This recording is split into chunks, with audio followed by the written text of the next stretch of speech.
Conscious Curiosity, a collection of recorded conversations in which childlike wonder meets the deep mysteries of life. Hosted by Indigo Bruno and the Star Child. What up, my curious people? So in this episode, it wasn't really a themed episode. We just talked about a bunch of different things like we usually do. In the beginning, we kind of briefly talked about self-improvement stuff, goal setting, how it relates to identity. Then we went on a little tangent about cornhub and how it actually affects you. You know, a lot of people tell you that cornhub is very bad, but in this episode, we really explain why that is, with theories about subliminal perception and how that information actually resides in the subconscious parts of your brain and it affects your behaviors and your thoughts. Then we talked about some problems with society, like consumerism, how we can address those, and we then did a deep dive on remote viewing and even the protocols for remote viewing that the U.S. government military officers were actually trained in. But yeah, that's something we'll also focus on later in a much more deeper episode. There's other more disparate themes that we talked about, like dream symbolism, and even a very long section about purpose and how you can actually find your life's purpose in relation to your own potential. So without further ado, here is the conversation. Hope that you get some value from it. You were saying you went on a run? Yeah, man. Self-improvement, it's winter arc season. It's all about just getting up and getting on that grind, that grind set on, just really putting the gloves down on the spiritual side and saying, okay, let me put this body to work. Nah, I'm playing. Partially, at least, I think, I don't know who said it. I think it was Plato who said a man should at least once get into their physical prime when they have the chance to. So right now it's just a lot of fun for me to kind of just work out and go on runs and challenge myself. Why right now specifically? Why like during winter time? And is it some astrological correlation with it, like some astrological significance of growth in the physical during this time or something? Damn. Or you just want it? You're taking it metaphysical. I was just kind of quoting TikToks with that, to be honest. I've seen so many people being like, "Oh, winter arc," and it's just them just jogging in the cold or in the tundra, just on some crazy things. But I don't know. It doesn't necessarily have anything to do with that. I called it my van doesn't have a shower transformation. That's kind of how it started, because I shower at gyms. Yeah, so I guess that was the main motivation, and now I just like it, so that's why I keep doing it, even though now I'm in an apartment, although that will change next week. But what about you, Doc? You hitting that winter arc too? Because like you look buff, man. In exchange to those videos back we saw last time. Yeah, I've been trying to at least going to the gym like 3 times a week, trying to gain that muscle. But I've been doing it for a while. I just didn't do it consistently. Like I went, how you just go to the gym once every month or so, or once every 2 weeks. Now I really set the goal to do it like every 3 days, or at least 3 times a week. But I set the goal kind of like I don't know if you've heard of like identity-based goals. No. Where instead of setting a goal based on like the outcome of, let's say like the amount of money you want or the amount of things you want to get, you set a goal based on the type of person that would achieve those things. So like instead of setting a goal of, I guess, getting a car that you really want, you set a goal of becoming a car owner. Or instead of setting a goal of reaching this many people on Instagram or TikTok, you set a goal of becoming like an influencer or a famous content creator. So it's based more on your identity and you taking steps towards becoming the person you want to be. And it shifts so much when you see it in that way. It's crazy because you I guess subconsciously somehow when you tell yourself that, especially in affirmations, like, oh, I want to become this person, instead of saying I want to get this, it somehow makes your system and your body just gradually start trying to do those things every day to become that person. Where I feel like when you do it based on more of an outcome, it doesn't really do that for some reason. All right. That's an interesting approach Yeah. to goal making. Do you have that from a book? Or if so, what book? Because I think there's such a plethora of self-help books out there, and so I'm just genuinely curious. I think I got it from a YouTube video, to be honest, of like some rich guy saying this is what I did to achieve my goals, and he was like showing the vision board, and he was saying, Buy my "Oh yeah, course. yeah, got my course link in bio, and this is how I did it." But yeah, it was like that, honestly, just from a YouTube video, and then I've heard people say it afterwards, so I'm sure it must be from some book or some big thing that someone came out with. Yeah, probably. I mean, there's so many books out there. I think Napoleon Hill with his Think and Grow Rich, I think that's Oh one of yeah, those ones that yeah, I are haven't read really, that. really Have you read popular. that? Yeah, partially. I think it's really interesting. I've heard recently that apparently the story was faked, then he never met Andrew Carnegie or whatever. No shit. Um, but I don't know if he did or Hey, not. that's how you get the clout. I Like, guess, bro, he was like clout chasing in 1926 or whatever that book was written. You know, he's just like, let me get that old head clout saying I met him in a senior citizen home. You know, that's crazy.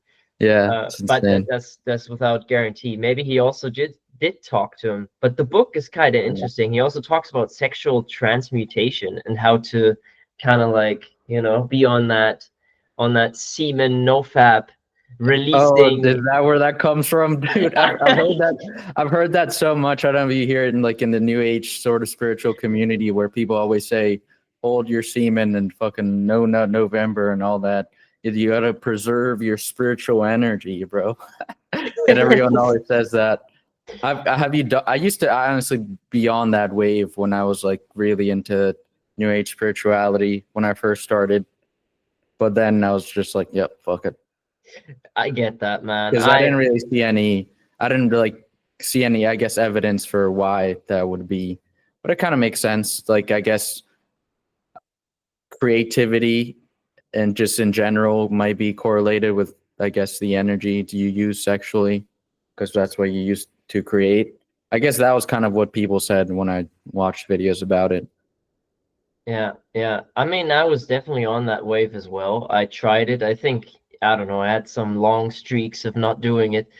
But it's similar to you. I also wouldn't say, you know, like all these benefits that supposedly are there, like, oh man, you know, like women are just gonna sense that you don't nut and that type of stuff. You know, like there's so much stuff out there that's just Yeah, crazy. yeah. Although I would say that I think watching pork, you know, watching cornhub Oh and that yeah, type of I think that's actually really terrible. I think yeah, that really does some messed up things for spirit as well as for your mind. So yeah, I would say like to anyone listening and like being on that wave, you know, just like stay off that. I think that's yeah. good. Like I think subconsciously it probably affects you. I don't know if you've heard of something called like subliminal perception or something like that. It's like where you perceive certain things, whether it be like in the world like that or even through like TV or media. And subliminally means like I guess it instead of affecting you in the conscious level where you're aware of it, it affects you more on the subconscious level where you don't even notice that it's affecting you, but it's affecting the way you think and the way you behave and the way you see other people even. um I forget what I think his name's Dixon something, but he came out with a book kind of like saying about all that stuff. And if you think about it, maybe it would kind of affect us in that way if we perceive something like all the corn hub stuff, and then subconsciously we just hold that in the depths of our brain somewhere, and we're not really consciously aware of it. Like you're not all the time thinking about corn hub, but like maybe suddenly when you just go outside, you have certain urges or you have certain ways of thinking that are affected by that thing that you perceived, which is ingrained deep in the depths of your brain or your mind. And I feel like I don't know if you've also heard of the whole idea of when predictive programming or something, where it's like a conspiracy that certain media things like TV are put there so we perceive them and they affect us in that same subconscious way. So I forget what it was. I think like The Simpsons is one of them or something like that. Yeah, I guess a good Where example. one theory was that, you know, the things, you know, famously The Simpsons episodes, a lot of them like seem to predict the future. Like there was one scene I think where Trump was president or something in the Simpsons, and then there was another one where the COVID thing kind of seemed to happen, where like some Chinese dude had like sneezed on something, and then it like went to like the everywhere in the world, and there was even something about like some massive killer hornets that also happened in the same episode as the COVID thing, which was also weird because the killer hornets things actually happened in real life around the same time as the COVID thing. But related to the subconscious sort of subliminal perception thing, the idea was that if we perceive it and it affects our subconscious, because the subconscious kind of like creates its own reality. I mean, this is like so many different ideas connected at once, but Yeah. hopefully this makes sense.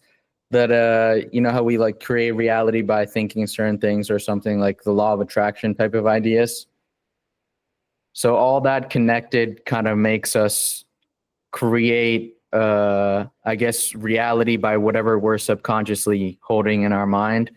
And so the idea is that certain people put things on the TV and they put it very subliminally, so it goes into your subconscious, and that's what becomes created, I guess, in the world. But yeah, that's pretty complex because there's a lot of ideas in there. But Oh, for sure. But I think it's so valuable of what you said. It's also a very good point that I haven't really seen before on how it exactly or why it's bad for you to indulge in these types of things, right?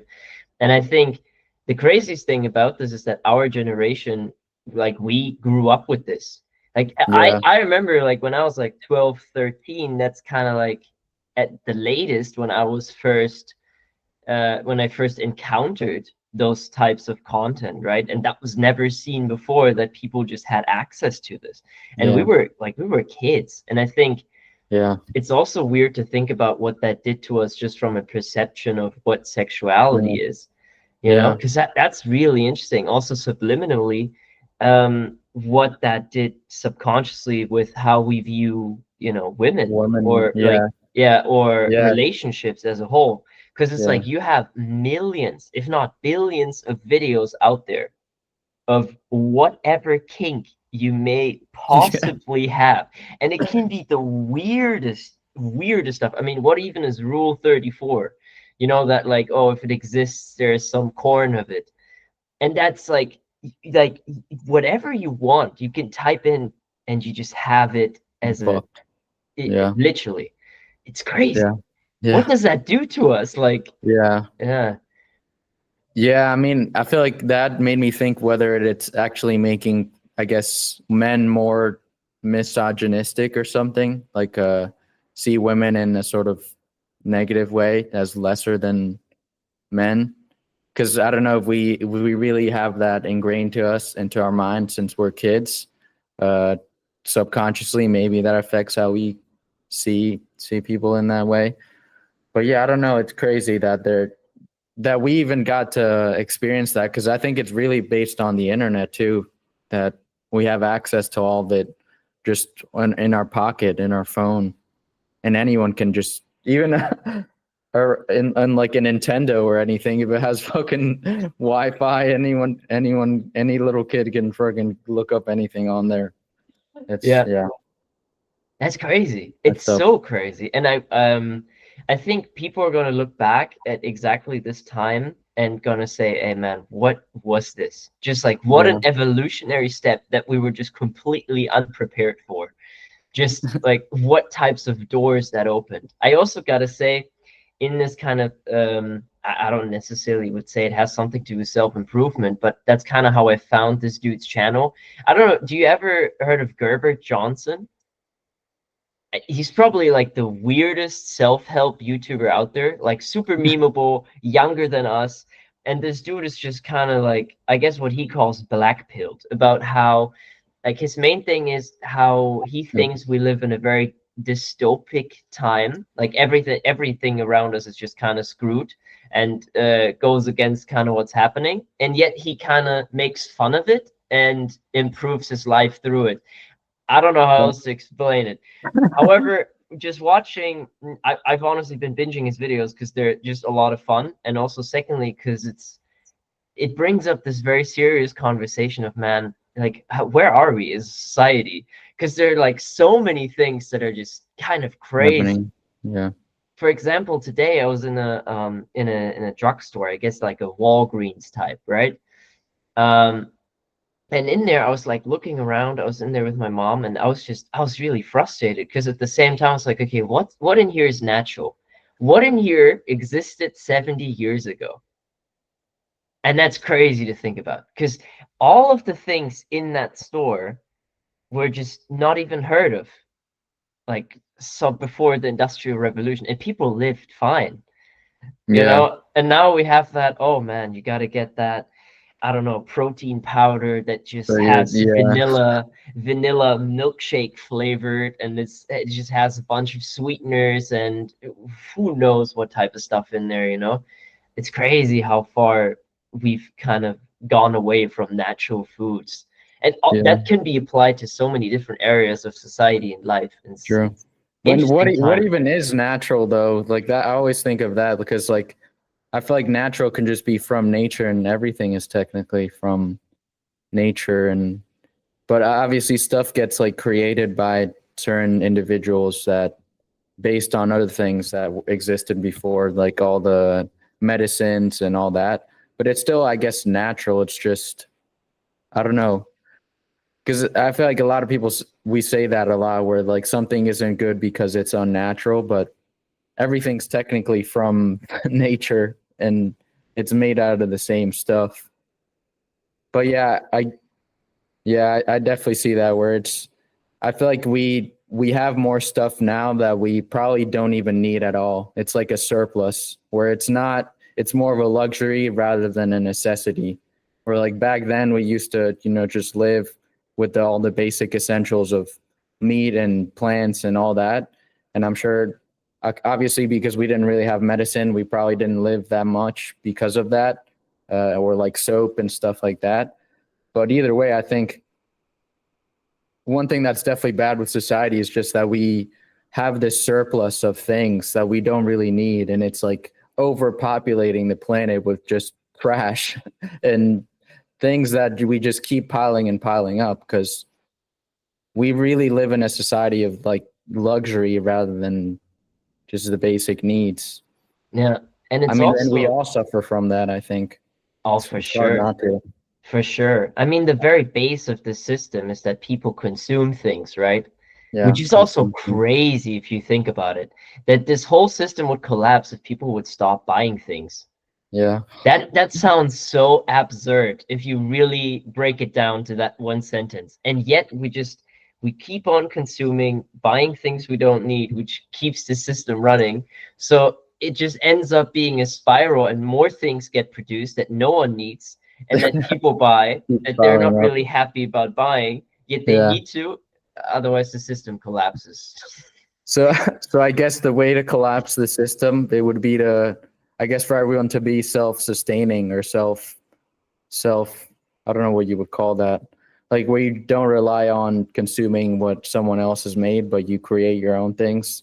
Like when where people just like buy a house on certain piece of land and then they grow their own food and get their own water. That has a word for it, but I forget what it is. But I feel like that'd be the way to, if everyone just collectively decided to do that, there would be no more system. Yeah, that would be the silent revolution. You know, just like Yeah, everyone, I think homesteading, I maybe yeah, that's the word. It's yeah. I think crazy that's it. because if you really think about it, if everyone would just say, hey, let's just live in like 50 people communities, buy land, and just be self-sustaining, You know, it's crazy how that would make the system collapse. There's the solution. Yeah. And to like It's crazy. climate change and all that stuff too, that would help out so much. Yeah, no more plastic is needed, you know.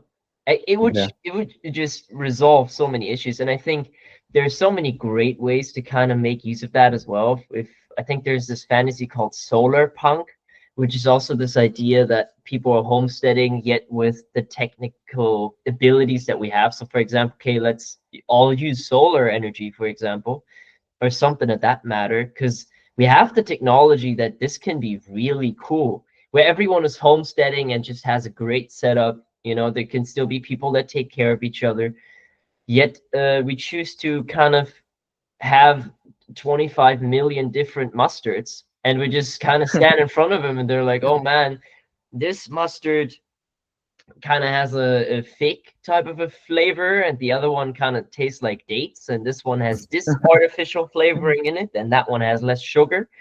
But at the end of the day, it's mustard, you know? Like, Yeah. Or it's like crazy. water bottles, like 50 brands of water bottles when it's it's just water. It's the Exactly. same stuff in different packages, overly produced. Yeah. And even the idea by itself to buy water in plastic bottles Yeah. is crazy. Like, we live in a day where like people are so detached from where food actually comes from that it's like, oh man, don't drink from that water. You may get sick. And that type of stuff. Like, even if there's like a clear, very nice source of water flowing somewhere, it's like, oh no. Or, oh, is this apple from a tree in the wild? No, no, no. Yeah. It's crazy. It's crazy. Yeah, and it's really crazy how we really don't know where the food that we get actually comes from. Like we don't see the whole process of it being grown, or it being, like a chicken or a pig, of it being like cut up and prepared.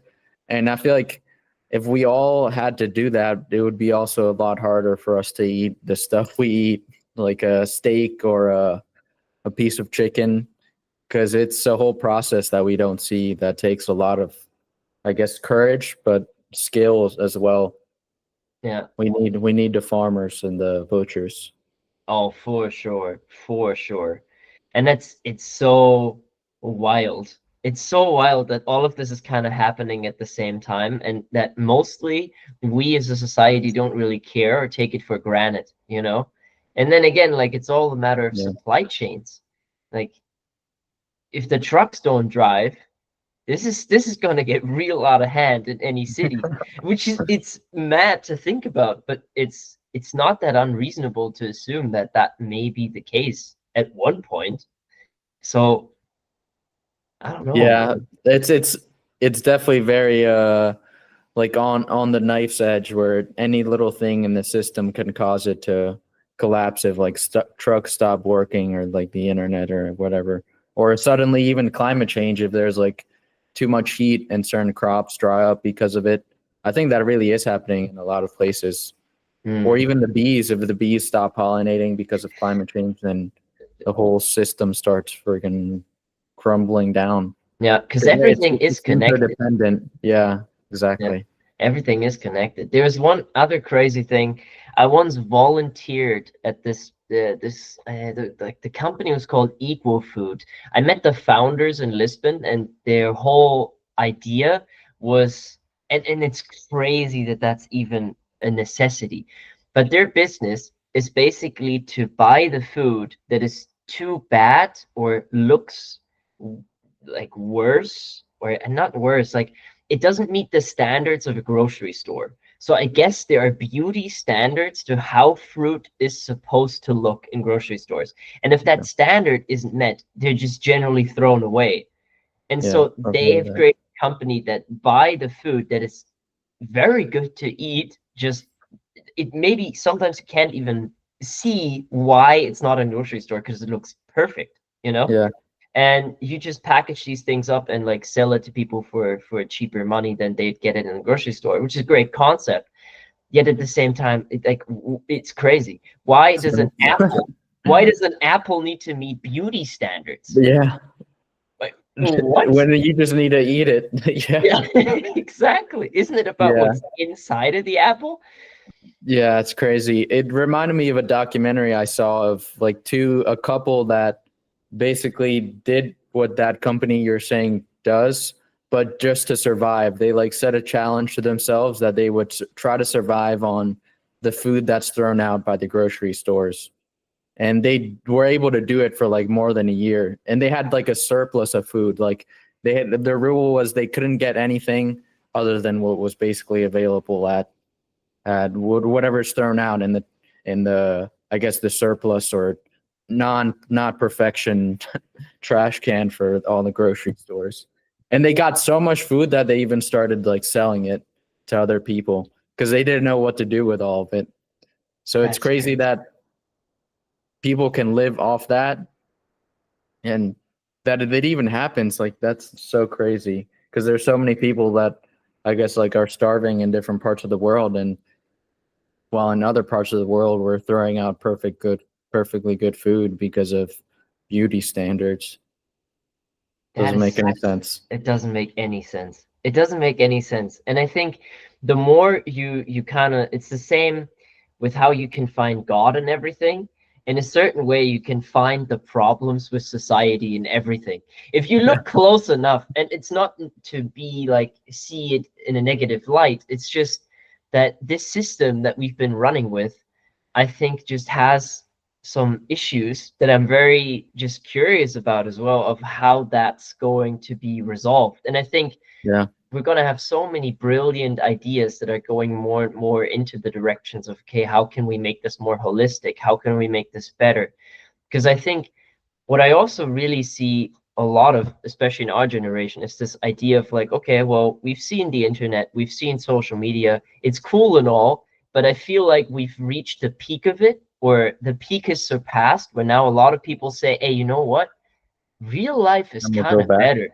Yeah. Yeah. I feel that too.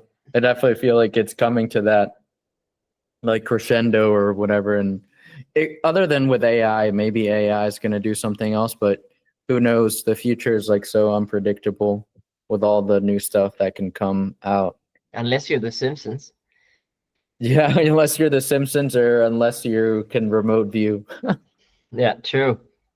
But even then, I feel like the future is a lot of like psychics say that it's like it's always in motion. Like there's a lot of possible futures. It's never set. So even for the Simpsons or like a psychic, they can't really know perfectly what's going to happen because there's many things that can happen. It's never set in stone. It's more like liquid rather than frozen, I guess. That's an interesting concept. If time is liquid, Yeah, I it guess. does feel like it though. Yeah, it does, especially for the future, because I feel like it. I mean, who knows? But it does seem like the past is set. But yeah, I feel like the because what if it like starts solidifying as it goes, maybe like the Ooh. liquid parts on the front, and then it lets out ice on the back or That'd be a whatever. fire painting, like a Yeah, fire metaphorical painting from Dali or something. yeah, That would be really really a cool concept. I think I guess the perception of the past can change, which still makes it a bit liquidy. But overall, you know, the things that have happened kind of happened. Although I think the individual or the cultural perception of what happened is so strong that it makes it able to kind of changeable. still be melted, kind of as if you could go back on the ice and go there with a flame, melt it, and have it be frozen over again. But now it's kind of like different because the Mm, crystals on it look different than before or have a less of a density. yeah, who knows, man? I feel like there's some cool stuff in like quantum physics, which kind of says stuff about like the future affecting the past and all that. But I think the coolest stuff is just in general the psychic, quote unquote, psychic ability type of stuff that we do sort of all seem to have this like internal time machine of internal perceptual time machine where we can perceive things very distantly in the past or in the future at any point in space and in time, at least supposedly. I mean, that's an ability called clairvoyance. But something I've been researching now, well, we definitely went on a whole other tangent, but something I'm researching now is something called remote viewing, which is kind of like it's one U.S. Army officer that was part of a top secret program for the U.S. government that like looked into this whole ability, because they try to basically train U.S. intelligence officers, whether it be from the Army or the CIA or whatever, to basically develop this ability to like remotely see or remotely perceive things in the past or the future and in distant places. And this like trained method is called remote viewing, where it's like it has a very specific set of protocols or techniques that allows you to like basically acquire information about anything, anywhere, anytime, which is crazy. And it's like all the stuff. I don't know if you were on TikTok during the time that people started saying that there was like declassified CIA documents that were coming out talking about, oh yeah, the CIA studied psychic abilities, the CIA looked into astral projection and all that stuff. All that is really based on the history of this, which is when the intelligence communities, whether it be for the CIA or the DIA, all of them, they tried to explore this psychic thing. I think it was originally because the Soviet Union was looking into it during the Cold War. They were studying a bunch of different psychic abilities, not only about remotely perceiving things, so like remote perception, but something that they classified as remote action, or which is like psychokinesis, where like, you know, when you levitate things and stuff like that, which that's also crazy. It's like all the stuff in movies and shows is real. Yeah. It's nuts. It makes me want. Things. Yeah, Stranger Things. Yep. Yeah, like she had. Yeah. It makes me feel like a kid that can finally have the superpowers that he always wanted. But yeah, it's crazy because the Soviets were looking into that in like the 1960s, and then in the 1970s, the CIA found out, and they decided to take countermeasures, because obviously if the Soviets had this ability to like remotely perceive and even like to telepathically affect other organisms. So like there was one famous experiment of a Russian, I think, named Nina Kulagina, in one document. I think it's called Soviet and Eastern Parapsychology Research, if you look it up. And then she basically, there was like a frog, I think, in like a jar or something, and they made her try to stop the heartbeat of the frog, and she was able to do it psychokinetically through like psychokinesis, just concentrating the mind and stopping the heart. So like, and then obviously, like if you were a CIA officer and you read the like summaries of the Soviet documents, you would be like, holy shit, Houston, we have a problem. Yeah, big time. we have to get our own research going into this. So catch some frogs, baby. Yeah, we need some to find our own frog killers. We need to find our own 11 from Stranger Things, basically. Yeah. And they kind of just found someone that would be able to do that, and they initially went to a place called SRI, Stanford Research Institute, which was in California. Like it used to be part of Stanford University, and there was people there that were researching psychic abilities. One guy called, there's basically like two big scientists, one called Hal Puthoff, the other one was Russell Targ. Yeah, they're like really famous now. Yeah, really famous now. They've done a bunch of different interviews, and they even have a documentary on Amazon Prime called Third Eye Spies, which kind of goes into the history of all this. Hard. Yeah. It's very hard. And then originally the psychic they were working with was a guy named Ingo Swann, and he was actually the one that, I guess you could say, he's like the father of remote viewing. So he was invited basically to work with them at SRI to test Ingo's psychokinetic or psychokinesis abilities. So like influencing basically matter with the mind. And I mean, it's crazy because I like looked at all the documents and like read the results and even the pictures that it has on there of them. He like perturbed what they call in there like a magnetometer, which is like a device that creates magnetic fields. And you basically when you affect the device, it shows on a graph, like a polygraph, like going like this. And if you affect it, it like has a line going up because it like shows the effect. And so he affected the magnetometer in the experiment. And you like see in the document, you see the pictures of like, it was saying at X amount of time, Ingo said, now I'm focusing my attention on the magnetometer. I'm going to affect it. And boom, exactly when it does that, you see like a spike in the polygraph thing showing that he affected the magnetic field of the magnetometer, which is crazy because that's like evidence for psychokinesis, if you believe what's in the document, obviously.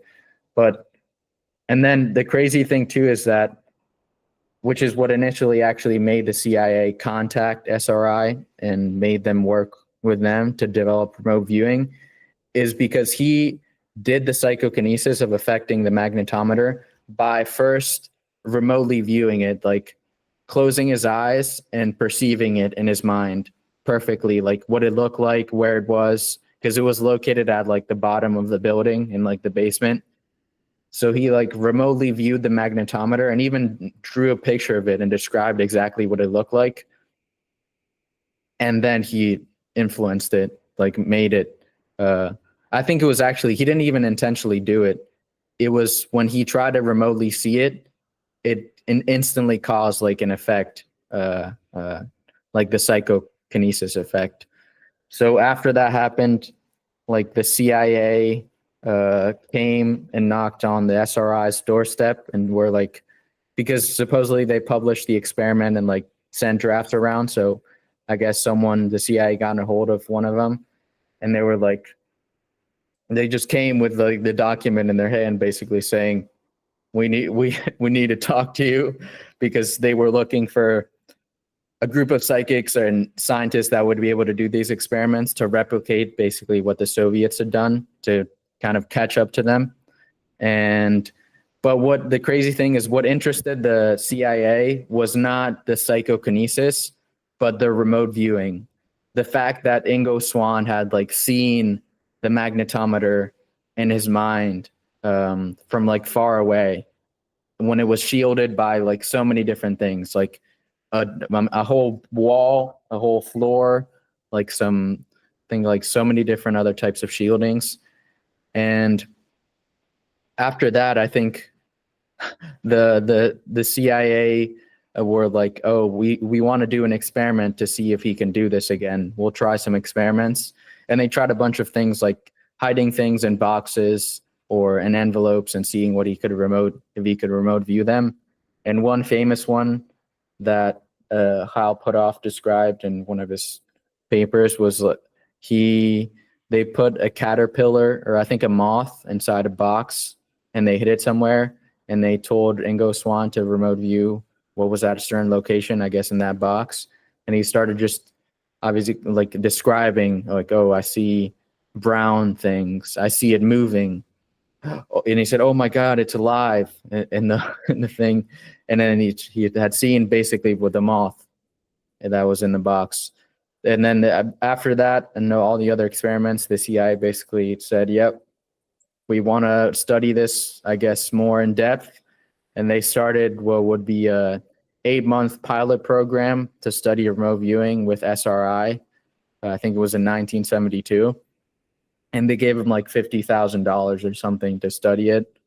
But I mean, the whole history goes so much deeper after that. But that was like the very start of the U.S. government psychic program to study remote viewing. But it developed into so many more things. It's crazy because the history is so deep. And they eventually made like Ingo Swann with Hal Puthoff and the DIA, the Defense Intelligence Agency. They eventually were able to create an actual method for anyone to be able to remote view using a step-by-step protocol so they could first be able to train the U.S. Army intelligence officers so they could perform what would be called like operational assignments to remote view like a plane that had been downed by the Soviets, or to remote view anything. I mean, literally spy on the Soviets psychically to obtain information that they wanted. And the crazy thing is that anyone can do that. Like, it's still so mind blowing to me, because I found the training manual that literally the U.S. government used to train all the things, and the steps aren't even that crazy. Like it's like one of the methods. It's called controlled remote viewing, and it's a 6-stage process, and it's not that crazy. And I mean, you can follow it, and we could even try to do it like at another podcast if you want. We can follow the protocols, and then because you usually need 2 people, because obviously if we want to remote view something, I couldn't have seen it before. I have to be blind to the target. So you could hide something in a box, and then I could try to remote view it, or the other way around. That'd be something cool we could try to do. But I mean, it's nuts. It's nuts that it's so mind blowing to me that that's a thing. Hey, let's do that though. I don't know if it's geographically, if it matters. What I recall from, I think I've read Russell Tark's book on the matter too. I mean, first of all, you did such a great introduction for this whole subject. That was really deep and thorough, man. Yeah, I feel looking like into it for so long. It's like fresh in my mind because I've been writing about it. All right, it sounds like it, man. I remember him speaking about a successful operation where there was a Soviet submarine base that was found through remote viewing, which is crazy. Yeah. That was in like I think the second iteration of the program. It was called, it had many different names.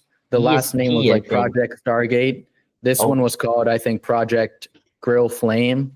They're like code names for the project. They had so many different weird, one of them was like Sunstreak.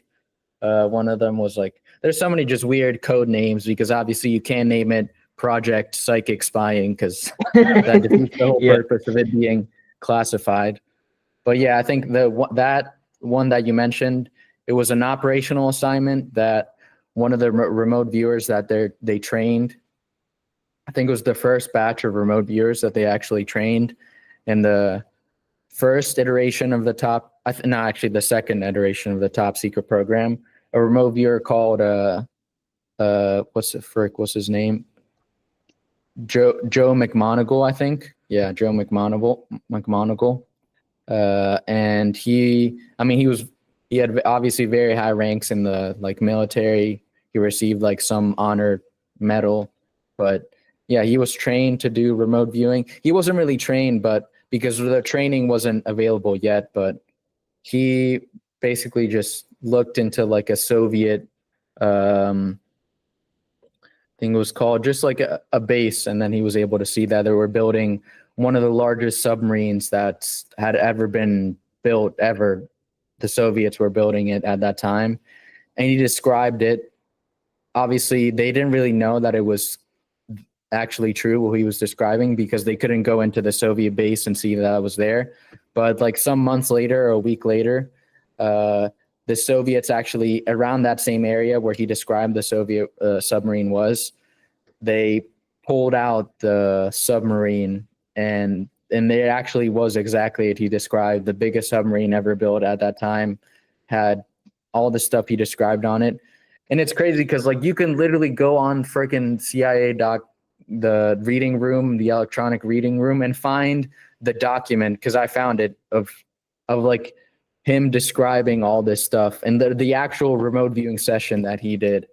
Like I could pull it up right now because I have it for my research, but it's nuts because I'll find because like you can see even like pictures of the drawings he made about the Soviet submarine. That's crazy. And that's just like on the government side, right? Yeah, it was all declassified I forget why it was really declassified, but here are shared so people can see it. America is wild, man. I feel like that shit would never happen in Germany. I feel like there wouldn't be a website dedicated to declassified like secret government experience. Yeah. That's crazy. I guess it's just an effort for the U.S. government to be transparent about all the stuff that they're doing. Because like you want to show you, I mean, not everything, obviously. Yeah. But yeah, this is one of the. This one is called INSCOM Grill Frame Project Session Report. So if you look up this name, you'll find it on Google. That's crazy. And this is like the remote viewing session. This was the session, and it just shows the session, the things he described. Like here, this is the remote viewer. I think this is Joe McMonagle. He's saying, I'm getting impressions of spherical shapes, da da da. And then this is the other guy is that usually in remote viewing, you have, at least in one type of remote viewing, you have a monitor and an interviewer kind of guiding you through the session. So you say, he like reads you. He could read you either the coordinates of a site or a certain target number that like points out whatever you're trying to remote view. And then he like guides you through the session. Like, tell me more about what you're seeing. What do you see? Go around, all that stuff. But yeah, if you go down, let's see. Yeah, I think this is the base. That's the base. This is his drawing of the base. And like, this is thousands of miles away from where he was. He saw this. Oh yeah. I mean, I'm not a good drawer. I feel like I could still handle that one. Yeah. This is kind of better. Yeah, that's better. But yeah, obviously he describes it more in detail. Like that's crazy. Actually saying it. But there's like so many other documents like going into, I mean, like thousands literally, from the sessions that they did to the literal protocols that they used to remote view, the manual. I don't know if the manual's declassified, but I found that through some other website. But yeah, and it's literally the manual that they use for the training program later on. That's crazy, man. Let's try that. I'm really curious. I think especially this whole idea of like remote viewing and also child prodigies when it comes to that. I remember I did a video based on the Montauk experiment, which is the original title of Stranger Things as well, was Montauk. Oh, really? Yeah, that was the original title. They changed it and have it be played in, I don't know, Iowa or whatever. Montauk is a city in the Hamptons, actually, I think, in like a real posh area of the States. Yeah. And they have, Jersey, I think. I don't know, bro. But it's a lot. I just know a lot of rich people usually go there. And there was this Montauk monster that was flushed onto the shore some time ago, which makes this even weirder. That makes it even weirder. So, but the original story was that they had like orphans that they felt were gifted, that had some type of natural talent towards these types of things. And I think that's a very interesting aspect to bring up in this as well, like even Umbrella Academy, to have these kids that come in that don't have the belief system of the real, let's say the belief system of the system indoctrinated in them. So they're freer when it comes to what they can actually believe. So if you put a kid into the setting of magic is real and you can move things with your mind and train them to do it, it makes a lot more sense that they'd be able to do it than us if we try it 20 years after being like, oh man, I gotta get up to grab my headphones or whatever. So it's crazy. And apparently this the story of like the real story goes even crazier, because at one point a kid got too powerful and supposedly created a monster out of his subconscious, which then roamed the halls, which was also then the reason that the facility was also closed. And then to have this weird thing be flushed on the beach. And I mean, that's really the story of Stranger Things, if you think about it, like with her being so powerful that she created this monster, just also kind of based out of her subconscious experience and own belief. It's mad. That's crazy. I wonder if there's like documents for that as well. Like is that like part of MK Ultra or something, or is that part of like some program? It's crazy how many programs that kind of like link together and are so classified that are out there. Yeah, they're out there now. Yeah, it's crazy. Which makes us think also like what else is there that we're Yeah. not being told about? Yeah. Like these What's things still are classified, great. dude? Like this Yeah. feels like, since they're classified, this feels like this is like the tip of the iceberg. You know, Yeah. I wonder if you just go down what types of things are really happening. Even with Bob Lazar and the whole Area 51 story, it Yeah, just also man. feels like the tip of the very iceberg of the whole thing. And I wonder what that must really be like, or even imagine being a researcher for the CIA on remote viewing. Like you go to work and you're like, oh man, let's try to find some Soviet submarines today. You know, you just like step in, Yeah. you're there with the dudes in suits, you know, and you're just like, okay, let's focus on this, I guess, you know, let's manifest. And it's crazy. I'm not sure about like in regards to the Montauk project. It's been a few years since I really thoroughly researched it. I feel like there's some declassified documents in that regard as well. Although don't count me on it. I do know that May- there's a facility, and the Montauk Monster, that stuff is actually really bizarre. Maybe that's just the name of it, like the Montauk Project. Maybe. Maybe because, yeah, who knows? It's crazy that there's so many different types of things too that like are getting researched, like psychic abilities, and then this stuff, and then the stuff about UFOs, like crashed aerial phenomena, like, and I feel like it all connects too. Like there's so many ties with it where certain things like telepathy really connects to UFOs and people describing telepathic experiences with these craft and the beings on them. But yeah, you were mentioning before about the kids and how like there's people that may have like innate abilities. And I think there's definitely, I don't know, I'm really trying to like understand because especially like this guy called Ingo Swann, that he was the one that kind of developed the thing called coordinate remote viewing, which is a type of remote viewing. And he was there since the beginning of the program.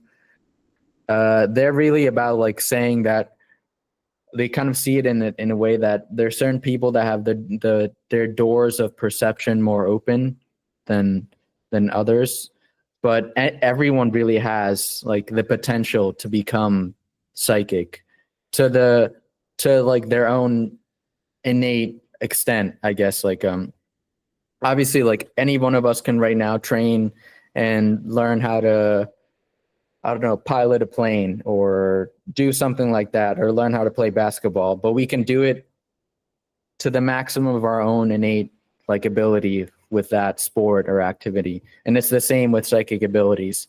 Anyone can learn how to do it. Literally anyone. You can even be blind and learn how to remote view, but you do it to the extent of like the maximum extent of how you can actually get to. Like there's some people that are really good because they have that innate ability, but anyone can do it, which is crazy. Like they literally, when they do, certain of these people do like conferences on remote viewing, and they like people in the audience come to like watch them speak.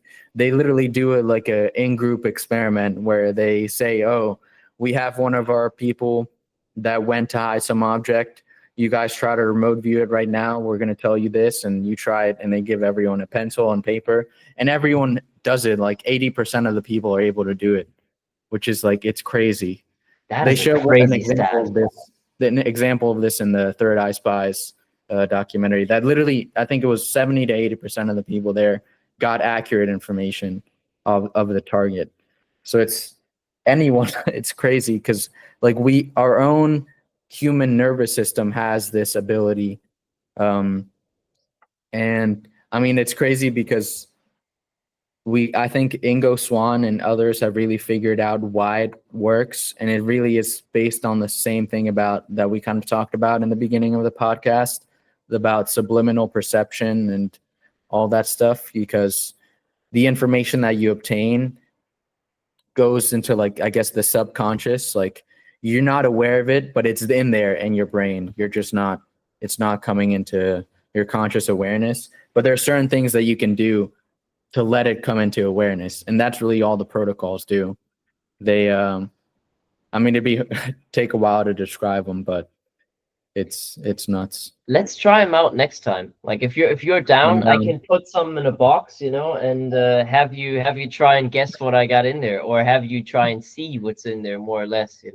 Yeah, I'm down. We have to follow. We can do the controlled remote viewing if you want, and I'll send you the document with the steps that I'm creating, or just the document I'm creating with the steps. And it's pretty weird. Like the initial the stage one, you don't really try to perceive anything there. You just, well, basically in all the remote viewing sessions, you have a target, which could be something hidden in a box, some photograph in an envelope, or some location, some part of the world, or person in some part of the world.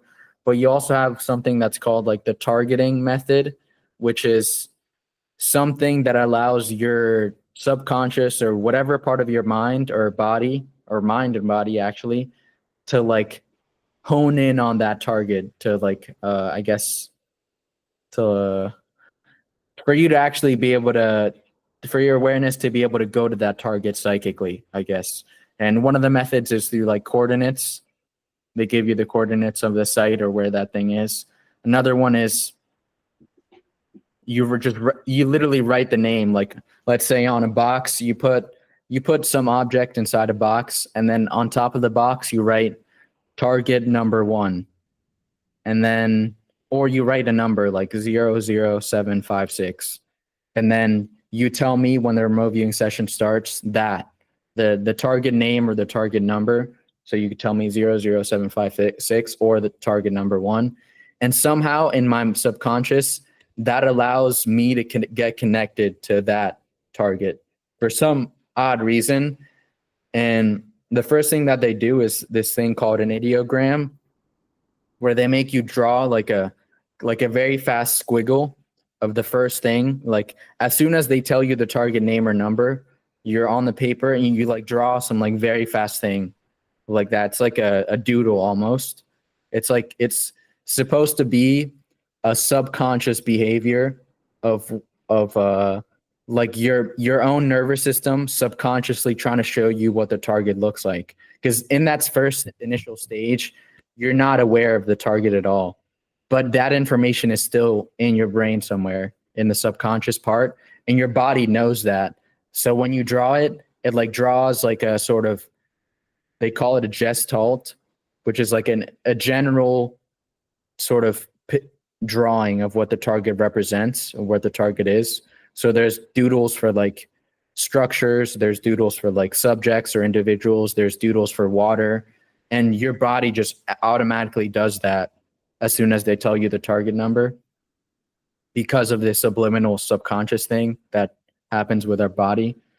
And as soon as you do it and you do it accurately, like you draw as a good representation, then you're basically connected to the target and you can move on to stage 2.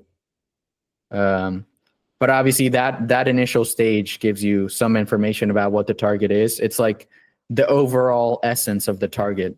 So if the target is a bridge and that's over some water, or an island on some water, the doodle that you would have drawn would be a doodle of like some, I think water is like squiggles like this, and then land is like something like this.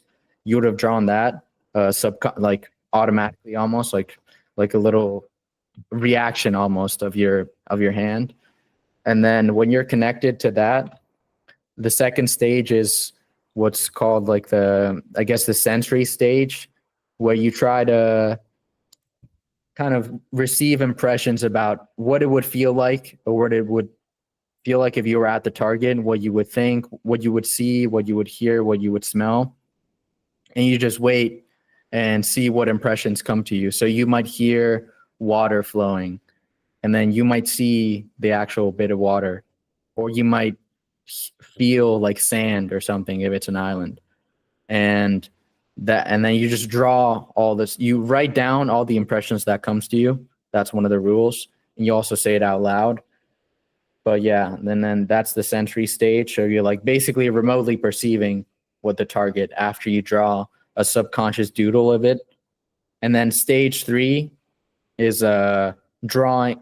I mean, I'm skipping some things because you in the stage 2, it's divided into like the sensory stage where you kind of describe the sensory impressions that are coming to you from the target, and then you describe the what's called like the dimensions of the target. So it would be if you're getting any dimensions, like the shape of it, the general shape of it, and then any, I think, emotions. The third one is emotions. It's the final one.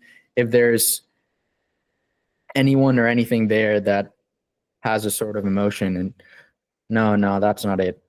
It's your own actual emotional reaction to the target. So if the target's like a bathroom and it's like nasty, you might at the end get an emotional reaction like, ugh, this is disgusting, or something like that. And that's what that third thing is.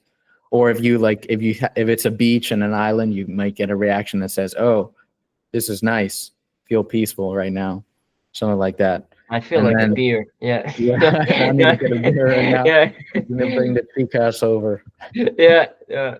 And Okay. then the third one is like drawing a sketch of the target, because you do it after it's like a deeper sort of dimensional, you're getting deeper dimensional impressions. So before you got the basic general shape, but now you're going deeper into it, like actually drawing the dimensions of the target. And there's different methods for that.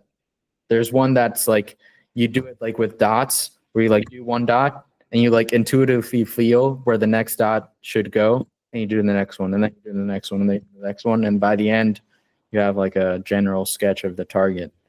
That's crazy.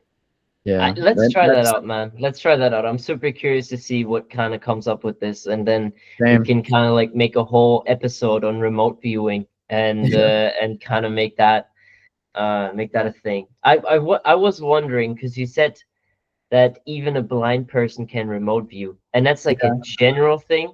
I was curious beforehand, and there have been some great blind psychics before. I know Baba Vanga, who's like a Bulgarian lady. She was Mm. blind, and she did some crazy accurate predictions. I know Bulgarian people swear on this lady. And on another note, I was always curious how the imagination of a blind person looks like. I'm talking if it's like Yeah, born blind. Like, do they yeah, have dreams? Do they have visual dreams? What do they see in their dreams if they have a complete blindness that doesn't allow them to see the general forms of things? You know what I mean? Like, yeah. would they still dream of a cross? And would they know that that is a cross? That's Just such a simple good example. question. Yeah, it's so, because it's like I feel like you kind of would need to be able to see it physically in order to be able to imagine it in your mind, Right? to see it in your mind. But Kinda. yeah, I mean, maybe those psychics, they get sensory impressions, but not dimensional or shape impressions. So like they like hear the target and they like smell it and they taste it or whatever, or feel what it feels like, but they don't really see the dimensions of what it looks like. I mean, I'm not sure what did the Bulgarian lady. Do you have any examples of where she described the actual I shapes of things? I think her story is even a bit wilder. I think she was with sight until she was like 10, and then she was thrown, I think, into the sky by a hurricane or a tornado or What the something, shit? and lost sight because of that incident. Oh, okay. So she wasn't born No, blind. she wasn't born blind, and then she just came back and was just spitting facts about the future. I know there's like there's a whole village, and it's close to a volcano too. I really wanted to visit it while I was there, but I didn't manage to because we're like all the way across the country. I still really want to go there because apparently they have like a big shrine to her and like almost like a museum. They're really serious about her, and I think it was more so what she said she saw. So I would assume it was in forms, although I'm not too sure. Just in general, like such an interesting question, like to also see, and especially with also this remote viewing experiment, how all of these things link together, even dreams. Man. Stop! Please share this podcast with your friends and families, because at the end of the day, we're having a lot of fun with this, and we just want to perpetrate this into the world. Let our light shine brighter as the sun into the realms of the entire universe. So it would mean a lot to us if you would just share this with your friends, give this a rate on Spotify, a like on YouTube, a subscribe, a follow, whatever you feel. And also send it to your deaf grandma, and as well as other active friends of yours that would really just love this conversation, that get a lot of inspiration from this. Much love and enjoy the rest of the episode. Yeah. And the other day, I feel like you're a great person to talk to about this. I had a dream the other day that Oh, felt no. very significant and Mm. so random at the same time that I don't quite know what it really is Did supposed to you mean. write it down? I wrote it down. I wrote it down, of Good course. stuff. It was only a few days ago, though, so I still remember it. So, setting the scene, we're in an old Gothic cathedral, right? Really, really big, beautiful cathedral. There's a voice coming from outside. If you don't believe in me, or if you believe in me, you come out now, right? And a lot of like saints and holy men got out of the church, right? And me and the two people I was next with, I felt like the three wise men that came to see Jesus, right? I felt like I was one of them, and I was also born on the Three Kings Day, right? So this is like some personal connection to those three characters, and I just kind of knew I was one of them, right? Okay, so they go out, and then everything goes silent, and then this huge golden machine rolls into the cathedral. I don't know how to describe it. It was kind of like rectangular, but it had wheels, and it just said, okay, whoever didn't come out and say they believe in me, they need to die, right? And without Who's saying that though? the Is it like, machine, the machine, oh, the machine is saying the to believe in it? I What? guess it was the same voice that was kind of saying, okay, if you believe in me, you need to go out. And if you Yeah, yeah. don't, and right. And then it came in and said, okay, whoever didn't go out is going to die now, right? And Oh, without hesitation, I get up, like I'm the first one there. I get up right in front of the machine. I go on my knees and I pray. And then this machine kind of like kills me, but it puts me into sort of like a different reality where it was still in the same cathedral, but things were a little bit different. I had a crossbow in my hand, and I was shooting the people that went outside of the church. So I was just like really like, and I could feel like hitting them with my bow and arrow. It's like really vivid. And so that was crazy. And then we just like me and the two other kings that just like we were just like it's sadistic. all the people, and then for some reason my van was just parked in the church too. Just for some act of randomness, I was like, oh, my van is parked there too. It's like really just like a sentence on the side. It had nothing to do with the plot, but like that was the There's your dream. fan. That's crazy. What do you personally think, like symbolically? What do you get? Because I feel like it has some religious connotation, but I don't know. In dreams, something I've seen and people say, I think Freud also said, is stuff. It's called like past day residue, where stuff from your past experiences shows up in your dreams, but supposedly also stuff from your future can show up in the dreams, either literally or symbolically. So literally, your van, which something you experienced before, showed up in your dream, but symbolically, I don't know what symbolically there with that. That's the weird thing. Maybe It you're having a religious change of beliefs. Maybe you may want to believe in AI as your god. I don't know. I mean, I kind of interpret it in a way to say, okay, it's like a false prophet, because like it brought Mm, everyone out of the church. It wanted everyone that is believing out of the church. And then it came in and it was this golden robot. And I kind of saw that maybe also as like a temptation device in a way, like a false prophet temptation device. And for me to go in there without any fear and hesitation, just going on my knees and praying, is kind of the ultimate, like, I'm not scared and I know what I really believe in. It's like saying no to mm, false beliefs. And then the second scene kind of reminded me of the Bhagavad Gita, in which Krishna and Arjuna are kind of on this quest or on this godly battle where Arjuna is even going to fight against his own family because they're on the other side of God and they go against that which is good and righteous. And that kind of also reminded me of this scene, because I was then shooting the people that went in for the false prophet while kind of in a different state of reality or consciousness, which still seemed to be as relevant as the one before. Now, the van thing, I have no idea. But that was kind of like the interpretation I had for the Yeah. earlier bits.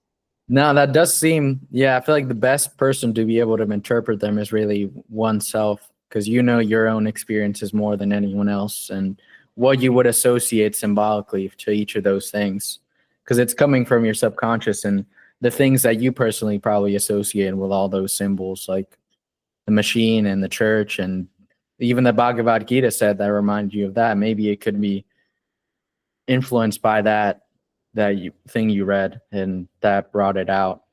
But some stuff is obviously more literal, like the van. That's just your van. Yeah. But it's also super It was a random. glitch.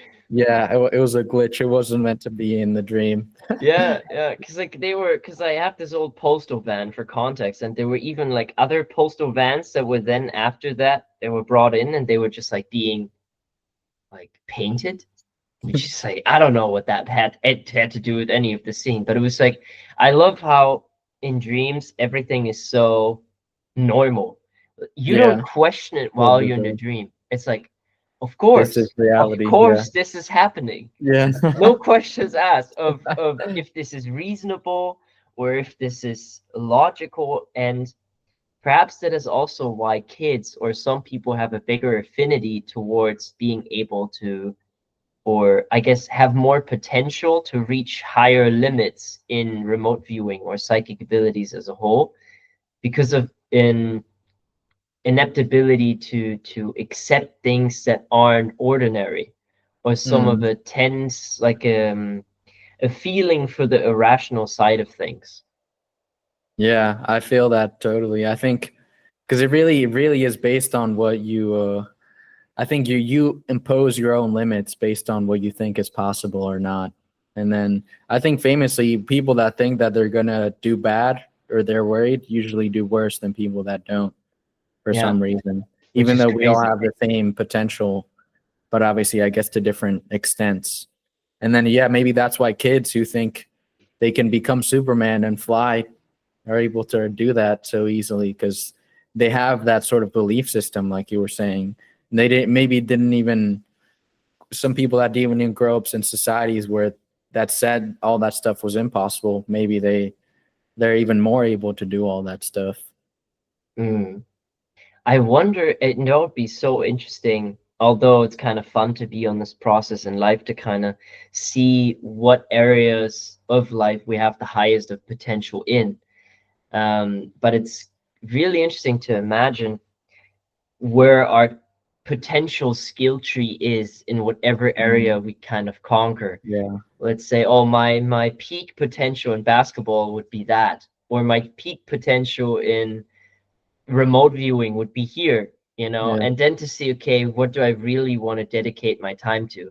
Because that'd there be so. are a lot of these examples in sport. I think that's just the easiest one, where there are those that are naturally gifted, naturally talented, and they work on their craft and they're just amazing. Or they have a natural talent, however, they just work hard in order to get to a certain level. And I think that you can push over your potential that's been born to you to a certain degree by hard work. Yeah, However, you're going to have it so much easier if you're actually maybe. naturally Yeah, talented. yeah. That's a great way to put it. And it would be so cool would actually be able to see that before we have to spend those 10,000 hours, I don't know, playing basketball or doing whatever. Yeah, That would make life a lot easier. yeah. But I I guess want to that's remote part of view it. that. I want to Yeah. remote view my potential Yeah. tree, and just, I would be so funny if it's something that's just completely like you would have never thought about that. Maybe you'd be incredible at fencing. You know what I Yeah. mean? Just like some You're just random niche a sport. master baker or something. Just make the Exactly. best cakes in the world.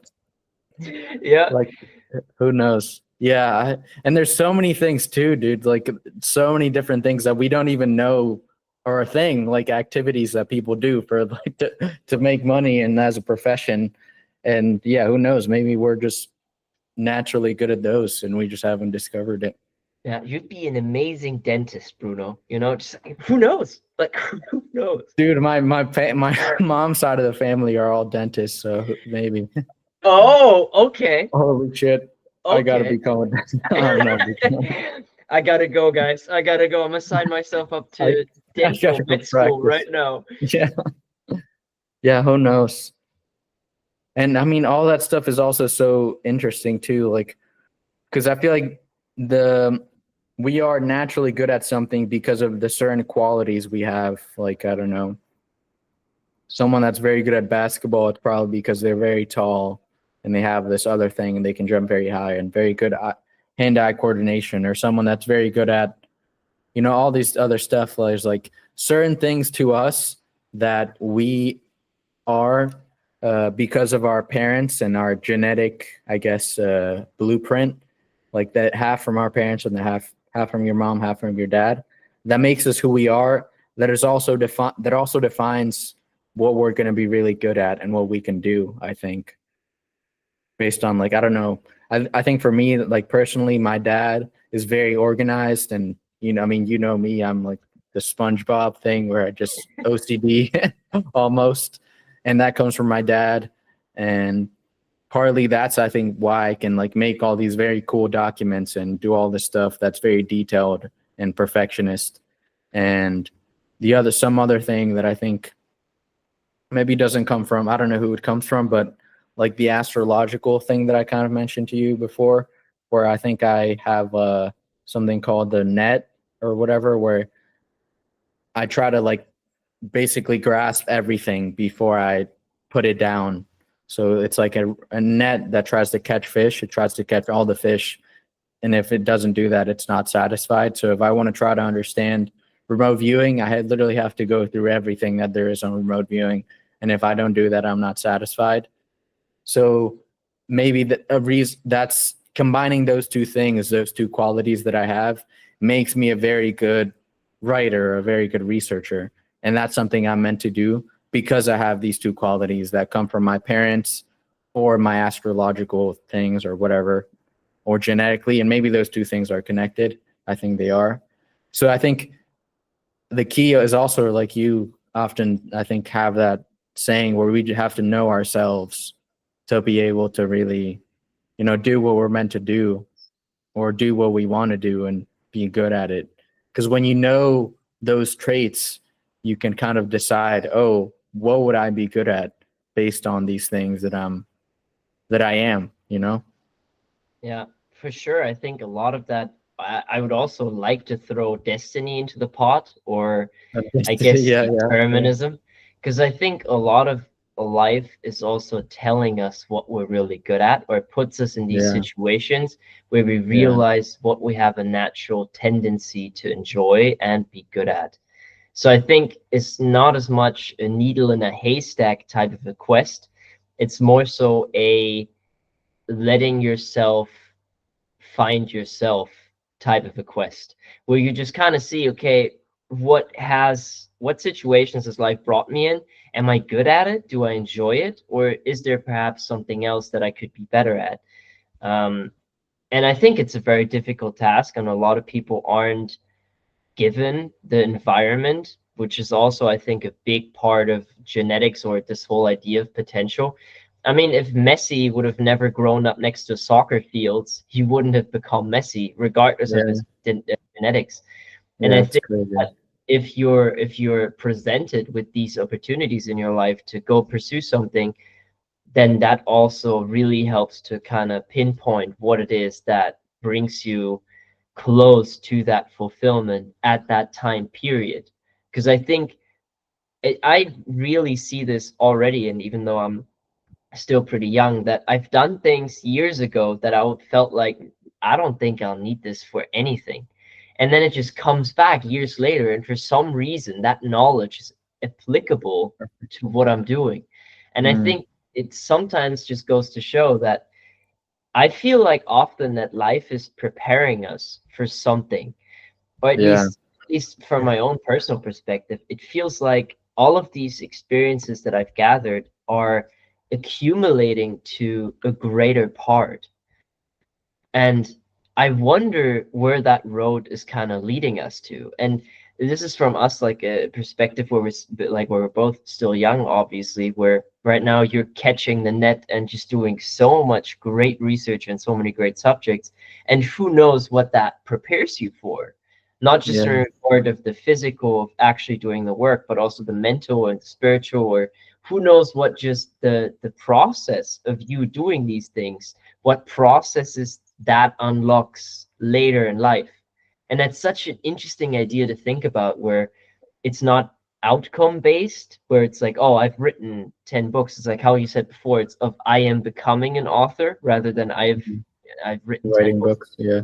Exactly. And where the process is kind of that which makes it all worth it. And then where this process kind of unfolds in our own personal journey, all the hardships, all the reflections, all the recalibrating of saying maybe there's a different path for me. It's so interesting to see where or which route life is really going to take. Yeah. That was beautiful, man.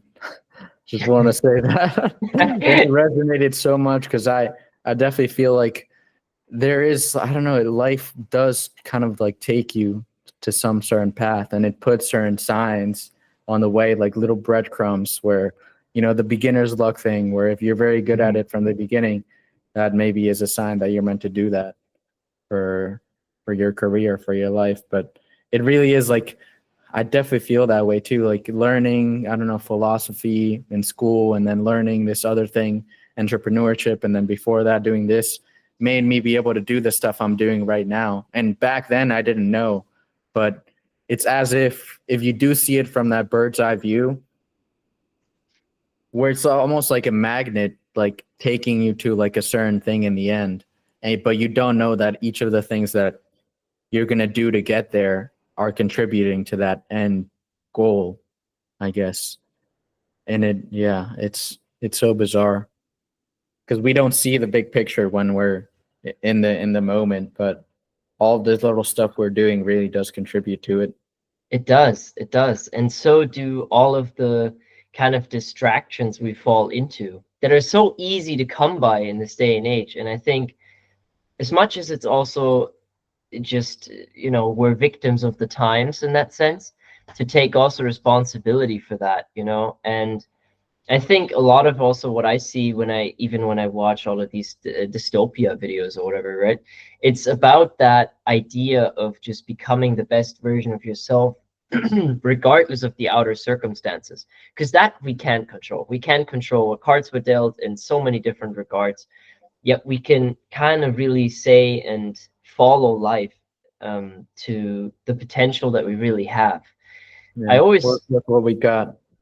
Exactly, exactly. I really like this comparison. I don't know when it came to me to kind of see the journey of life as a water slide, where like you Yeah, can I love kind of that. like you can fight to be slower and not flow or try to go down a different path, but you're in that tube and the water's pushing you down. Might as well just enjoy the ride. I'm on some surfs up. I'm Cody, man. I'm just trying to hear the vibe and just Yeah, have a good time, no matter what the outer circumstances say. I want to be the best human, and especially human as a whole, and not like a robot, in the church dream. I want to be collaborative and personal and share things that actually feel like they come from myself rather than ideas that have been implanted in me or whatever it may be. yeah, it's I love it, man. I feel like we gotta nurture that in us for sure. Yes. And it's great when I think it's great that we have these conversations so people can know, like, because I feel like that's a big problem that people have, the purpose thing, where they just feel like they don't know what they want to do. And it's such a good feeling where you feel like, I don't know, you have like some bigger sort of purpose, whether it be because you're in the army and you're contributing to this or doing that, or even creating content, where I feel like or entrepreneurs where I feel like they really have this idea and feeling in the back of their mind that what they want to do is create an impact and help the world and create something that's just beyond them, that's bigger than themselves, to help, that, leaves an imprint in history and in time and helps other people. And I don't know, I feel like that also connects to so many other things too, about like the whole idea that we've kind of talked about, where we're parts of larger wholes, and this larger whole for us is humanity in general. And I think everything in nature kind of has that sort of need to contribute to the whole of which it is part. For humanity, it's humans in general. We want to contribute to the human species and help others thrive and contribute to, I guess, our awakening, or to, I mean, so many different things. But I feel like everything has that, and we just have to, I guess, awaken to it, because we really are part of the larger whole, and we all have something to contribute to it, and we all have an integral part to play as well in this system. Yeah, super well said as well, man. I gotta only just, I can play that ball back to you because it's so important, especially in this time where this whole idea of the purpose, and like maybe that's also like from a masculine point of view, but like the role of a man back in the day was like the provider, right? Like that's what it was. And nowadays we see it that a man with a regular job can feed a family and can buy a house. So I feel that in these times, it is even more important to look at these passions and real purposes that go beyond the regular, Yeah, beyond, society stuff. yeah, Yeah, exactly. like what everyone, yeah. Because I feel like that's how you really find it, by breaking out of that mold of the societal mold and trying those new things. I mean, a lot of people, I think, find their path in that way when they, instead of trying to listen to what I guess their parents say or anyone else, they just explore different things, and then whatever fits and resonates with them, even when it's something very far out, like baking cakes or creating content, or I don't know, remote viewing for the US government. That's a strange one. Just like, oh man, mom, dad, I know what I want to do. I want to be a remote viewer for the US government. I want to be a psychic spy, mommy. I want to spy on the Soviets. Man, I want to conspire on the commies. That Yeah. that is great. Just in the kindergarten, what do you want to be? I want to be an astronaut. I want to be a fireman. I I want want to to be a spy on psychic. commies. Oh, I would high five that kid if I heard him say that. He's going places. Yeah, he's He's going going places. places for sure. At Yeah, least in his mind. Let's yeah, say it like that. especially in his mind. Yeah. Yeah, Yeah. It's interesting to be a part of that too, to be I guess I like this term, to be part of the generation dreamers that just say, hey, you know yeah, what, this situation is not ideal, it's not the same cards that our parents or even grandparents were dealt with, and so why not take a chance, why not take that leap of faith and go for what you love, because at the end of the day, then at least you'll love what you do, right? Like that's the yeah, thing. Either you're just gonna work a job that's gonna sustain yourself and you're gonna feel or you do something that you love. You may get a little less money, you make the rounds somehow. yeah. And money at the end of the day, I don't think it's the ultimate source of Oh no. happiness. Like, purpose definitely, I think, is one of the top ones. Maybe family and relationships. But yeah, I mean, you get that through connecting to something like a job or whatever that you really enjoy, and then there you find people that are like you and like doing the same things as you. Like this, we met as content creators, and we're fucking boys. That's it, brother. That's it. Exactly. Yeah, and like Exactly. you find people that are just like-minded and that are just on your same path, and it's just very fulfilling, not only in purpose wise, but just relationships wise, with just people that I feel like you you feel connected to, because they are part of that same mission, I guess. They are trying to contribute to the whole in the same way that you are, or in Yeah. a similar way.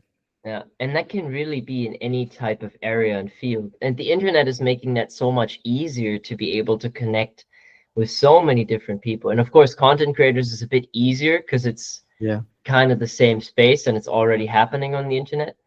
Yet contributing to the greater whole can be in so many different opportunities and ideals, and finding that personal fulfillment also in relationships. And man, that is so rewarding. I mean, every time, like when we talk about purpose, like this podcast is really, I'm in the moment here, I'm present, and I just enjoy this whole process because it's also this exchange that happens whenever we do talk that just Yeah. brings out such a interesting amount of subjects that also kind of always seem to relate. I mean, personally, I had no idea we were going to talk about remote viewing. At this Yeah. point, we haven't seen each other for 3 weeks. We just hop on a call. I press record after 2 seconds. It's like literally Yep. Bruno's camera didn't start, and in the 20 seconds of that, we already had a bit for the podcast in a way, and we didn't even record. So It's crazy. it's honestly crazy. Yeah. That's why I think I really always come back to like this the whole idea of something called synergy, when like two parts come together and create an effect that's greater than what the two parts would have created if they were separate. So like I mean, that's something that I think we do now with the podcast. If I'd made a podcast on my own and you did it on your own, it would just not been the same thing. And Exactly. just when our energies come together, it like synergizes and creates this where literally the first 5 seconds of going on the call, we already had some topic that would have been cool to record for. It's nuts. Yeah, yeah. And I think that also just goes to show what humans are really capable of. Because at the end of the day, even when we talk about remote viewing, that is a human potential that seems off limits to so many people. And just to imagine what other areas of human potential are untapped. Even if we think about ancient history on how the Egyptians were able to move these blocks, even if we say, okay, if telekinesis.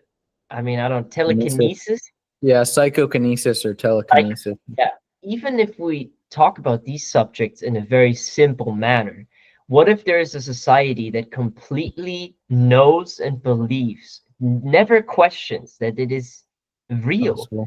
and Yeah. everyone does it just because they don't know any different? Yeah. I mean, if we talk about the yeah. untapped human potential, I don't think that that's impossible.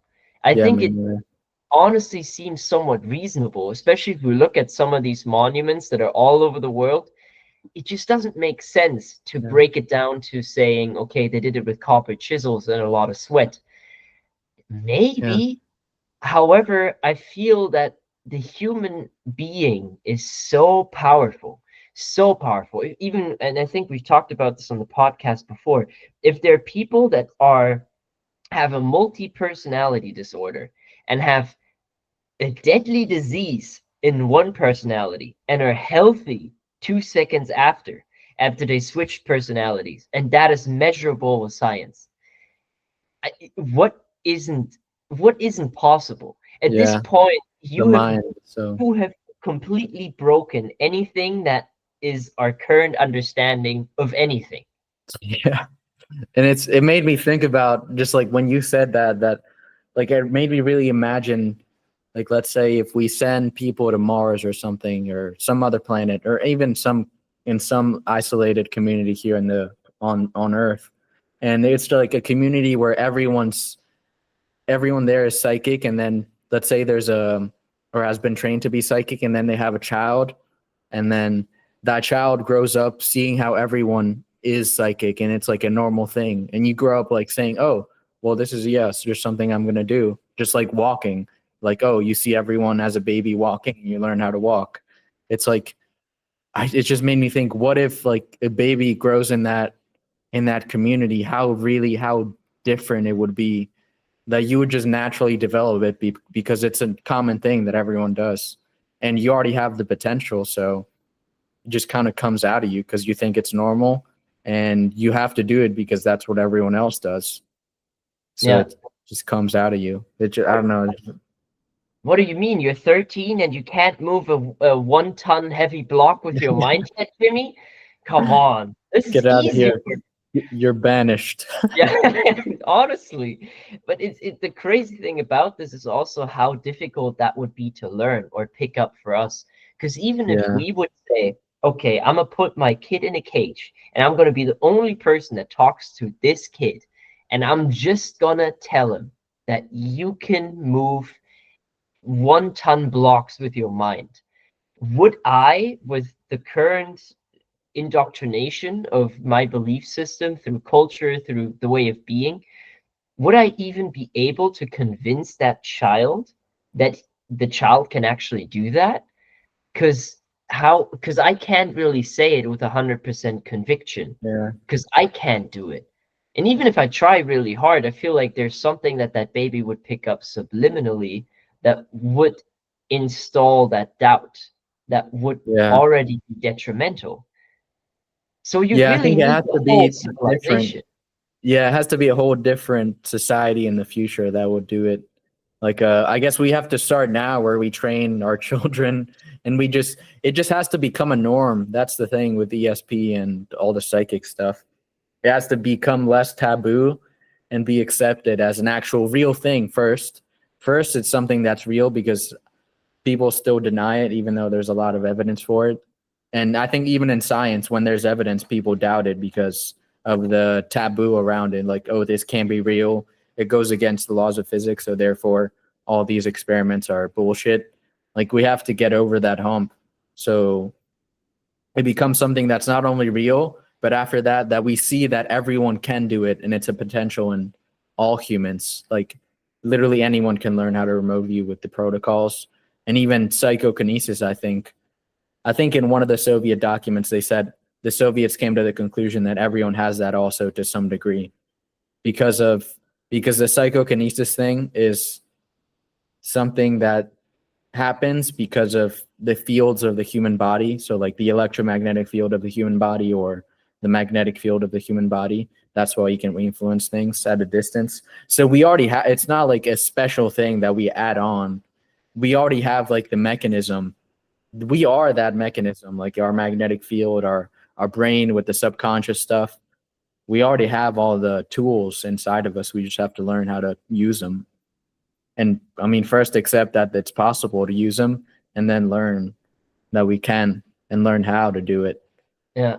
But yeah, And I think that's going to be in one of the next big paradigms. That's really, it's shifting now. Like people, there's universities now that are teaching parapsychology and all this stuff. And hopefully in the future, it's going to become a new norm. Like oh yeah, this is something before that we didn't accept as true. Like that the earth is, yeah, I mean, that's still something. Never mind, another example of that. Yeah, who knows? Some example that yeah, yeah, it's so hard because everyone always questions everything. yeah, that's But true. yeah, so that's also another thing. But yes, it's just going to become more mainstream, I guess. Because right now it's still on the fringes. Yeah. And I wonder what that does just, I mean, is there something as critical mass describes it? As soon as 60% Yeah, believe it, suddenly just becomes everyone. Yeah, accepted or everyone. I do wonder, and it's less graspable than all of these material things, right? It's more easy to say, oh, of course I'm gonna learn this video game because you have it in your hand and you see it in front of you. It's a very visual clue that you can touch. And I think with remote viewing, it feels more out of the ordinary because it's so abstract, especially coming from our lens of mentally. Yeah, exactly from our yeah, society. And I wonder what else there is that we really just haven't touched, or how we can make it more so that more people agree. believe it. Even though Yeah, science is doing a great job, even with quantum physics and the double slit experiment, even that by itself, if we observe something, the behavior of it is changed than if we yeah, don't. that's yeah, that's one interpretation of it. But if that's true, that's so insane. Like, how consciousness can affect like the fundamental nature behavior of things. And even like retrocausally, supposedly, like it affects it in the past and in the future. There's some experiments that showed that. That's It's not, crazy. and I think that would also be something that connects to this stuff about being able to see the future, because the future can affect the past, and that through quantum physics and stuff. I think that really would be, that's how people are going to start kind of accepting it more and seeing it as real, when we have something that grounds it in reality and like mechanisms, like, you know, like the video game thing. We like see the video game, we can play it, but with this remote viewing thing and all the psychic stuff, it's still really in the air of like, oh, how is this even possible? How is this even grounded in reality? Because I think there's mechanisms to show how it's possible, but I mean, there's so many different theories, and I think there's some that are good, that when you understand it, it makes it seem more possible to you. Like after I understood the theory behind coordinate remote viewing, I really understood that I can actually do that, because that's what my nervous system is. It processes information subconsciously, and there's this whole other theory about the universe being holographic, and how like every point of the universe stores the information of the whole. So like the information of everything anywhere anytime is stored every anywhere anytime, basically. Which is bizarre, but Makes that's sense kind of the though. holographic idea. That's why you would be able to access information instantaneously about something that's, you know, on the other side of the universe at another distant time, because that information is somehow contained in every little atom of your body Yeah. holographically. This really brings me back. The other day, I was listening to Manly P. Hall's lecture, The Secret Teachings of All Ages and Time." Great book, very dense book. However, there was a chapter on Pythagoras, the Greek Pythagoras, yeah, philosopher. Greek, yeah. And there was one thing that kind of made me think about the simulation theory in regards to what he had said. So Mm, in the book, it is described that he gave everything numbers. And the way he said it, for example, of our solar system, the sun represents 0. However, if you think about the Earth would represent 0. Although in the sun, in our solar system, it wouldn't be. For the Earth and all the things on Earth, the Earth is only represented by 0. And it kind of is a similar aspect to this, where it's also, okay, in a tree sapling is technically 0. However, it is also the exact opposite. It ran through the cycle. After 9, after having been a complete tree and fruits have been hanging above it, you know, let's say an acorn falls to the ground, and zero. Okay. it becomes 0 again. And that's such an interesting aspect to kind of like put it in numbers, because you really see the cycle of it Cycles, yeah. in a very rational minded sense. And on that note, it also makes sense that every information is contained in absolutely anything all the time. Because if you see a sapling, the DNA of that tree is there, and yet the DNA of the past tree is also in there. So you see both future and past within the same object at the moment that you look at it. And you can take that So bizarre, yeah. back. It's Yeah, so like crazy. that The sandwich thing. sandwich. Yeah. Man, that is still such a good quote, man.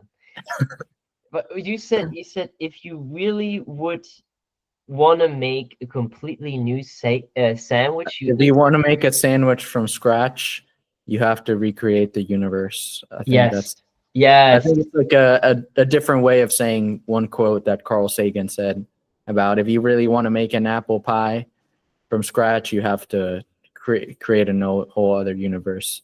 Yeah. Because, you know, the apple pie and the sandwich, the elements, everything that a sandwich is dependent on pretty much everything that came before it, like the stars that created the elements, and I mean the evolution of the whole universe. Because humans create apple pies, and humans came from, you know, apes, and apes came from all that, and then it just keeps going back, because everything almost contains within itself the history of all that ever was, which is crazy. Yeah. I mean, imagine just some dude realizing, oh man, if I can I don't know, what is this grain? Maybe if I just put it in the earth, and like it's just saw it develop, and sometimes just like it got crushed through some weird coincidence, and now this dude just made, I don't know, what was it called again? Not flour. The dude just somehow found flour, and then even Yeah, for a bread to exist, just imagine you have all no the idea what stuff. a bread is. You have grain. Good luck. That's a few hundred years in order for you to kind of figure out anything. You just look at that thing and you're like, oh, that's golden. That's kind of nice. Oh, it looks, if I crush it, it makes a like a powder. Okay. But what now? What do you make with that powder? Yeah, And then to perfect it to such a degree of like the human craftsmanship. And now we have bakeries at every corner, yeah. just being like, oh man, this completely just casual. This bread. What are yours? What are you, stupid? And you go in there. You know how long it It took took, yeah, for this to dude. become bread? Dude, life is the definition of standing on the shoulders of giants. Yes. We really are just so dependent on every great human being that came upon all this cool stuff, or even like accidentally too, I guess, or I guess accidentally with like some guy just crushed a grain and boom, there's whatever. I don't know how the bread process works, but yeah, Yeah, maybe your who skill knows? tree in bread making isn't the peak. Maybe Yeah, if you'd naturally been gifted in bread baking, you would have known that just intuitively. Some information in you would have been like, ah, yeah, then you need to heat it at 45 degrees. It's like a real nice description. But on yeah, that that's note, I was always when we talk about how these inventions are also not coincidental. Something that has always rubbed me the wrong way is ayahuasca, not from a perspective of the effect it has on the human psyche, although that's interesting. More the discovery process and how that's happened to multiple tribes in the Amazon. So you're dude, so telling me crazy. there are 20 million plus different plants in the Amazon and different tribes that we call primitive, right? Somehow figured out how to mix these two plants together in such a specific way. I don't know if it's like an hour-long process to Yeah, make this, and it's very thorough. You need to do different steps with every single ingredient to a point where I just don't think that's coincidence. And I always hear this dude, it's argument of, not. do you know how many people died trying to eat that berry or trying to test this and that? I don't think so. I think No, if you're really connected to nature, there's an inept feeling of I know that that I can have this and I then cannot eat this personally. I yeah, don't think that's trial and error.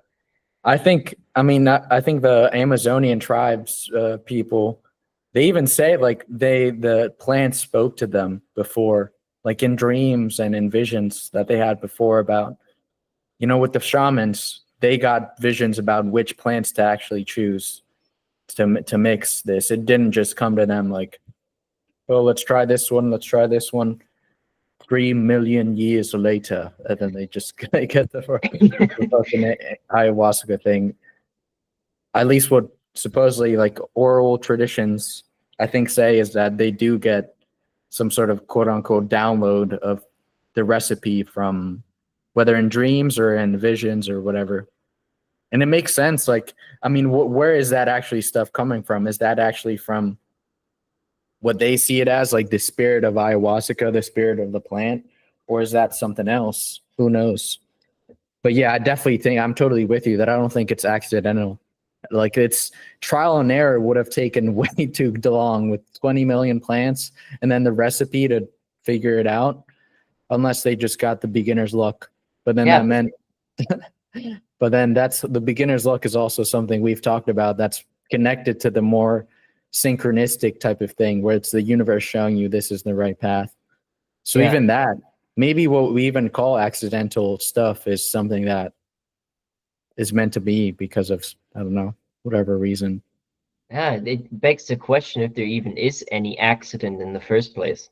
Yeah. Because it's also this idea of, okay, now we're in this whole debate again of free will versus determinism. However, it brings up this good old question of saying, okay, well, I don't think it can be accidental. Many different tribes discovered the same substance just independently from one another. It's this idea of two people inventing the airplane at the same time. And you can maybe say, okay, it was in the air, haha, no, but I was like, it was the What is, times that they lived in. However, I mean, yes, and at the same time, there is a component to this where this creative energy, the inventive energy, also feels it doesn't necessarily go with the rational. It hits you like a lightning bolt sometimes. At least that's how it happens to me of saying, oh, that's a great idea. Yeah, yeah. where's that coming from? And where's that urge to then create and act upon this idea also coming from? It's a whole mixture of things that just all play together and have led to some of the greatest human inventions. And that kind of brought into my mind the whole idea that I think some guy called Dennis Noble, he's a very famous biologist right now that's debating people like Richard Hawkins and not Richard Dawkins, Richard Dawkins got mixed with like Stephen Hawking. But yeah, he's debated some biologists and he's really into like a kind of challenging the evolutionary status quo, quote unquote, because there's ideas in evolution that he's kind of against, like something called neo-Darwinism and the gene-centered view of evolution. But he has this whole idea. He said something that really resonated with me that makes me think that creativity and purpose and reason, creativity isn't really opposed to randomness and accidents. I think it is, in a way, randomness is also creativity, because like when ideas come to us, it's like this splurge of stuff just comes like that and boom, boom, boom. It's like the source of creativity is almost random, but then we like channel it into a certain path to create something. But the source of it is like this sort of like bubbling where all this stuff just emerges and anything can be, and ideas come, even in evolution with like quote unquote random mutations, like that is really creative, because like a quote unquote random mutation could be some like the peacock stuff where it's like a beautiful sort of patterns of the peacock, and like all that is from a certain point of view, it doesn't look random and dumb, but it's like creative. So randomness is creative. I don't know if that makes sense, but It does, especially with that example. I mean, there's no way a peacock has any benefit. What happened? my mom was calling. I'll call her later. All right. Okay, but that's yeah, you're right. It's so interesting how these random events also sometimes have their own creative nature in itself. Yeah, it's nuts. I was thinking also for the podcast, I think it'd be cool. I mean, I love how we have this, we talk about so many things and then they connect and allows us to just flow with whatever's coming. But I think we can do it like every other podcast, or maybe even more, less frequent, where we have a certain topic that we want to talk about. And then we branch off from there if we want. So like, let's say like we did before with, we did the reacting to our old videos, Yeah, and we did yeah. a whole podcast related to that. But then we could do one like remote viewing, or one on purpose, or whatever, one on whatever. And we have like a few notes or something, or a few points we want to say, maybe stuff we want to share even in through like presenting like a document or whatever. And then, yeah, I don't know. I feel like that'd just be cool, because I see a lot of podcasters doing that where they like have so many things planned out. But at Yeah. the same time, I don't think we should lose the spontaneous conversation stuff.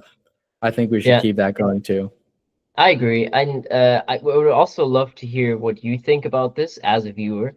Yeah, Yeah. I completely agree with this. I think having some themed episodes are also great, and also like being themed but not too serious. So like it's like a string, Yeah. but like it's still flowy. I think it's a good way. And I'm also, like I said, like the remote viewing episode, I'm super hyped for that, because like we talked about it big time this episode, and I feel like it would also just bring a lot of things into the mix. You know, Yeah, I it think would it can tie so spice it many up. things together. Yeah. I Yeah, mean, I'm sure we're gonna go off on other tangents while we go into that. yeah, for And it's sure. just gonna be so cool because I haven't tried the remote viewing stuff yet.